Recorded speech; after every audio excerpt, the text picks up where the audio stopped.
Hey guys, it's Mr. Case again, third and fourth grade special education teacher over here at Lincoln Elementary Schools. Um, Here to review day 3 of the NTI packets. So day 3 looks similar to day 1, but the questions are different.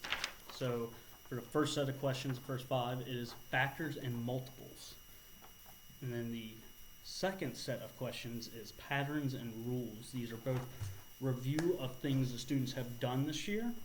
I will go over the questions and then see if they can be of any assistance to you guys, because I know some of my parents, you guys probably haven't done these math problems in God knows how long, and you know, this might just be a little bit helpful for your students to be able to watch and kind of understand. So with that being said, let's get through these problems. Number 1 is Callie's mother age is a prime number between 24 and 30. What is Callie's mother's age? So to understand this problem, we have to understand what a prime number is. A prime number is a number that is only can only be divided by itself in 1. So it can't be like, so let's look at the answers they give us. They give us the answers 25,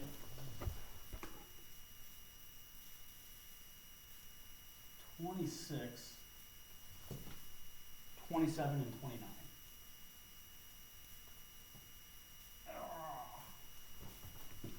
Okay. So when I look at these answers that they give me, I gotta look at the numbers, and you can either make a factor tree, or you can look at the number and be like, well, can it be divided by more than just the number 1 in itself? So let's look at our first number, 25. I call this the freebie, because then after this I want you guys to try to do it yourself and do it.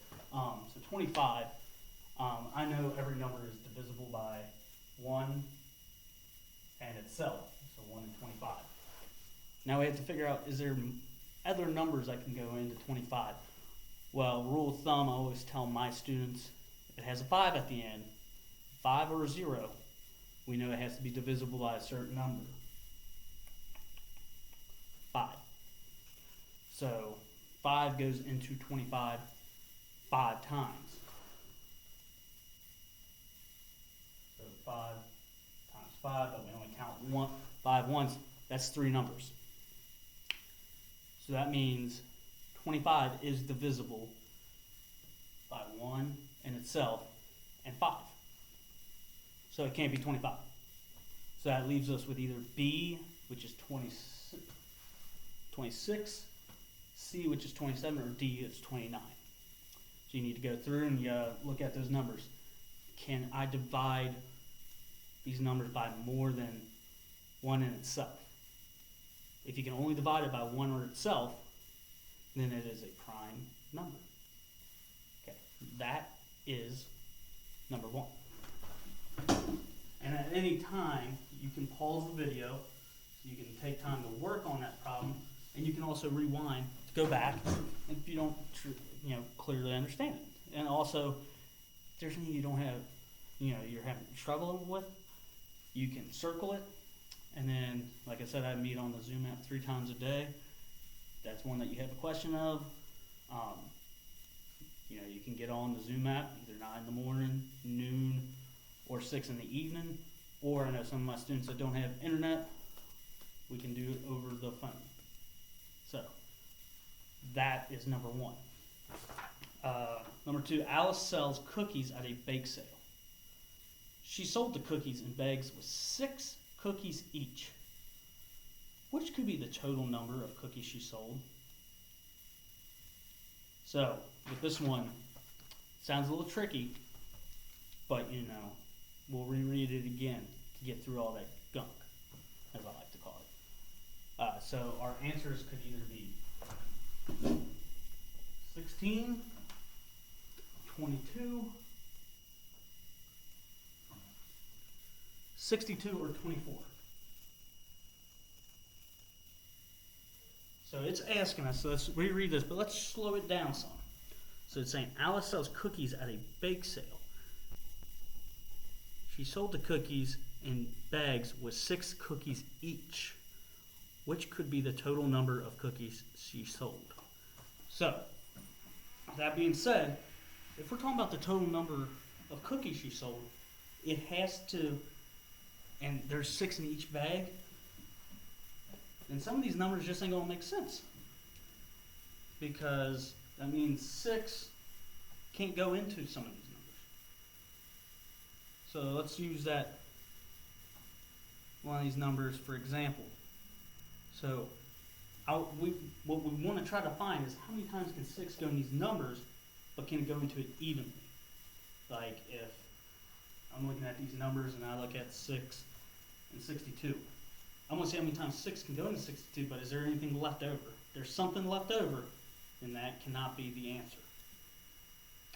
That's number 2, okay? It's going to involve some division, sounds like. Okay, let's talk about number 3. Which lists all the factor pairs of 36? So for this one, it's asking about the number 36 and all the factor pairs. So all the factor pairs just means what all goes into 36. So when you look at your answers, you got A, which is 2 and 18, 3 and 12, 4 and 9, 6 and 6. B, 1 and 36, 4 and 9, 6 and 6. C is 1 and 36, 2 and 18, 3 and 12, 4 and 9, 6 and 6. And then D is 2 and 18, 3 and 12, 4 and 9. So the best way to solve this one is I would work through each of those factors and see, okay, do these all make 36? If they do, then we know, okay, this has to be the factor tree of 36. But be careful because you might see one answer, but it might leave one out. But what I would do is I would work through those. We're talking about factor trees. We have to multiply. That is number 3. Number 4, Martin completely filled each shelf on his bookcase. Each shelf holds 8 books. Which of the number below could be the total number of books in the bookcase? So, once again, this one's very similar to number 2. Each shelf holds 8. You have the numbers 56, 18, 42, or 26.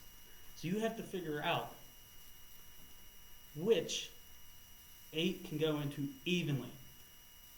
So if I want to see how many times 8 can go into those numbers, I'm going to see which one it goes into, and there's no numbers left over. Kind of like a division problem.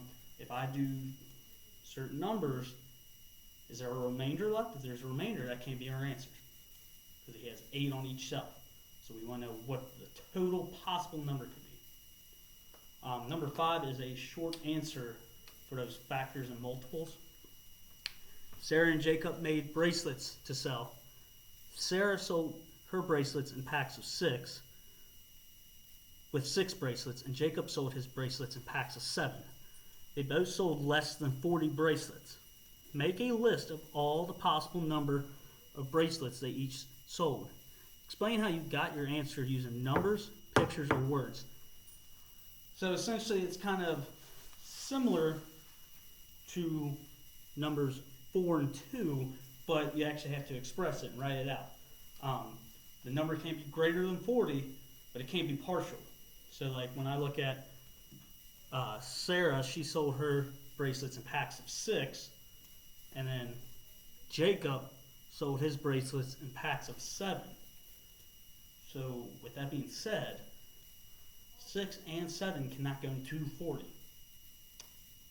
But there are numbers below because it's saying they sold less than 40. So we want to know what the possible answer could be. So we got to know how many packs they sold. So if you count by 6s,